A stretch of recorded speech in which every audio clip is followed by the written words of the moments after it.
What's going on, y'all? You know who it is. It's Mike, the therapist, man. We back with another banger video. Real quick, have you ever guys been in a relationship in your younger years or in any sort of relationship where the person or yourself, you've been jealous, right? You think the other person is cheating on you.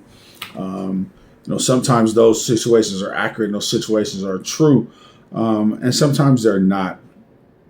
If we have a fear on the inside of being jealous or insecure or thinking that, the boyfriend or girlfriend or your significant other is cheating on you or always talking to somebody else behind your back, 9 times out of 10, those are your insecurities, that your struggles from your inner child. And what we have here today is gonna, I guess I would say, make an attempt to highlight some of that for us.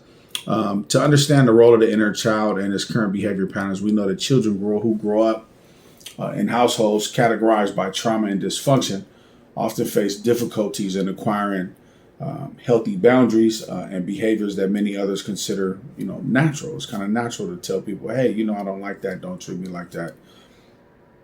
A lot of people with inner childhood wounds, struggle with those boundaries because they're afraid they're going to lose that relationship, right? And so I'd rather put up with things that I don't agree with to be able to kind of hold on to any form of relationship. And that's kind of what this is saying here. As children observe and learn from their caregivers, they internalize their examples of interactions with the world. If these caregivers are parents or, aunties, uncles, grandparents, a lot of people grew up in dysfunctional households. If these caregivers exhibit dysfunctional and unhealthy behaviors, the children are likely to imitate them, and even if it's unintentionally, right? Reflecting on childhood and adolescent experiences often show insights into their adult behaviors, right? These interactions that we've had with our caregivers and their interactions with each other shape how we see the world and the people around us.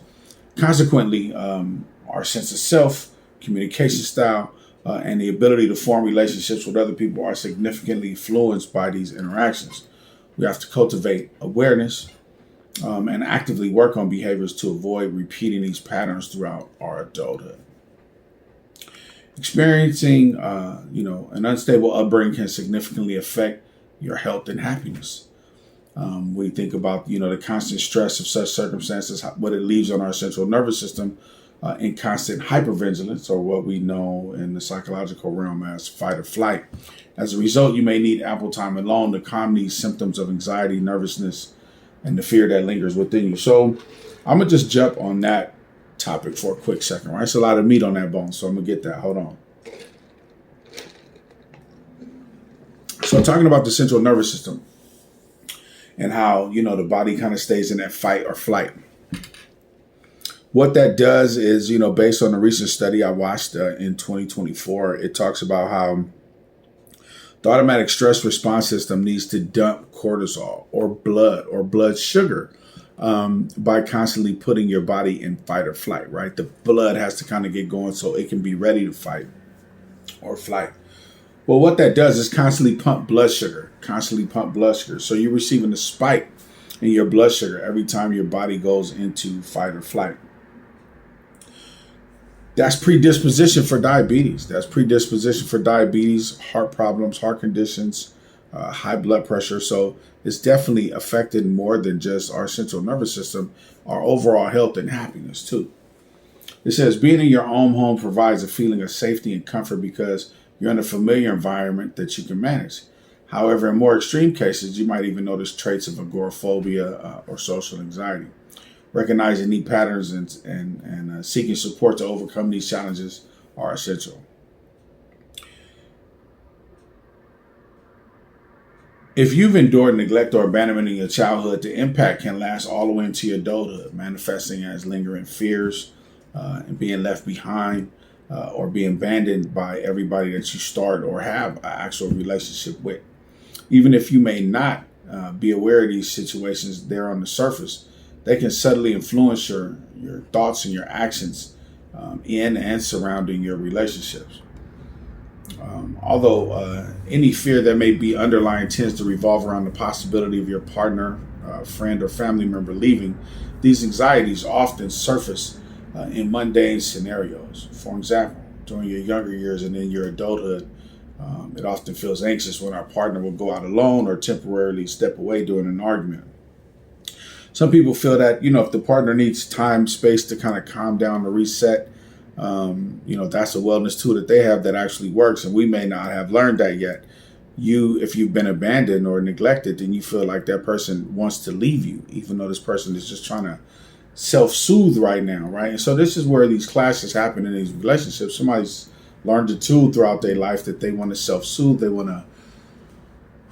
I just want to relax so I can go back in here and finish this conversation, or either just deal with it another day. My system's overloaded.